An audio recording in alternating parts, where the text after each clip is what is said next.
The measurement circuit PCB conditions plasma probe signals using a low-pass LC filter to suppress RF noise, followed by a resistive stage to convert current to voltage. A differential op-amp improves signal integrity by stepping down voltage levels. Multiple channels are implemented per board and routed through a multiplexer to the LabJack T8 data acquisition, controlled via Python scripts for plot visualization. DC power is converted and stepped down from 5 volts to dual-based plus-minus 2.5 volts as a power source to the multiplexer. To begin electrical testing, we will begin by testing the differential mux by applying varying input voltages and select signals, and verifying that the output correctly reflects the selected input across multiple test cases. Next, we will verify the cutoff frequency. To do so, varying sine waves will be applied at the input starting in the kilohertz range and increasing into the megahertz range to identify the -3 decibel attenuation point, which should be around 6.8 megahertz. Faraday shield is integral in running the surprise test stand at higher powers due to the phenomenon of ion bombardment along the quartz vessel.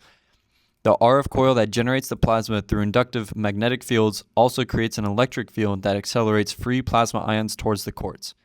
The ion bombardment erodes away at the quartz, adding impurities to the plasma.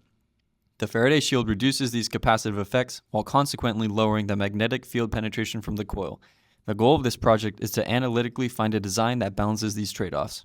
Optimization was performed largely through electromagnetic simulation in ANSYS. The design is being verified through physical testing within the surprise test stand. A thermocouple is placed into a groove along the outside of the Faraday shield, measuring its temperature while plasma charts are being fired.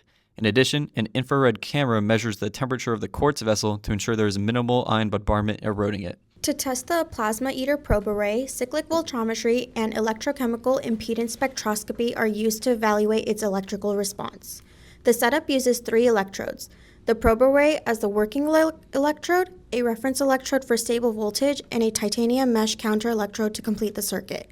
Cyclic voltammetry is used to verify electrical connectivity between the bump pads and probe pins, while impedance testing evaluates frequency response and signal stability, ensuring reliable measurements before plasma testing.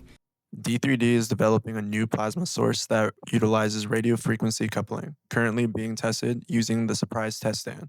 This project enhances the test system through the addition of real-time plasma diagnostics and a Faraday shield, reducing reliance on filament-based sources while enabling more reliable, high-power operation. Findings from the test stand are used to optimize tokamak performance, enhancing plasma control, reducing maintenance limitations, and enabling more consistent high-power performance.